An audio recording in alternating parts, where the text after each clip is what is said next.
UDF-ന് നല്ല പ്രതീക്ഷയാണ്. ജനങ്ങളുടെ റെസ്പോൺസ് വളരെ പോസിറ്റീവായിട്ടുള്ള റെസ്പോൺസാണ്. ഞാൻ ഈ തെരഞ്ഞെടുപ്പുകളിൽ പോയിടത്തൊക്കെ വളരെ പോസിറ്റീവായിട്ടുള്ള ഒരു റെസ്പോൺസാണ്. പ്രത്യേകിച്ച് ഈ സ്ത്രീകളുടെയും ഒരു ജെൻസി ഗ്രൂപ്പിൻ്റെയൊക്കെ നല്ല റെസ്പോൺസാണ് വന്നിട്ടുള്ളത്. ഒരിക്കലുമില്ല. കാരണം കോൺഗ്രസ് അതിന് ഏറ്റവും ആപ്റ്റ് ടൈമിൽ ഒരു വിഷയത്തോട് എങ്ങനെ പ്രതികരിക്കണം, ഒരാൾ ചെയ്യുന്ന തെറ്റല്ലല്ലോ വിഷയം, ആ തെറ്റിനോടൊരു സംഘടന എങ്ങനെ പ്രതികരിക്കണം എന്നുള്ളത് വളരെ നന്നായിട്ട് പ്രതികരിച്ചു എന്നുള്ള റെസ്പോൺസ്, ആ ഒരു ഇതാണ് ആളുകളുടെ ഇടയിലുള്ളത്.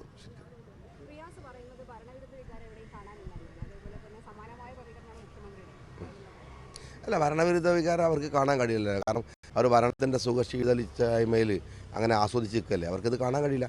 അതാണ് അവരുടെ പ്രശ്നം. ഭരണവിരുദ്ധമായ ജനങ്ങളുടെ മനസ്സ് കാണാനോ ഭരണത്തിനെതിരായ ജനങ്ങളുടെ വികാരം കാണാനോ അവരുടെ ഒരു സ്തുതിപാഠക സംഘവും അവരുടെ ഒരു സോഷ്യൽ മീഡിയ നെറ്റ്വർക്കും അവരെ സമ്മതിക്കുന്നില്ല. അത് തന്നെയാണ് അവരുടെ പ്രശ്നം. ജനങ്ങളുടെ അടുത്ത് പോകുന്നില്ല എന്നുള്ളതാണ് പ്രശ്നം.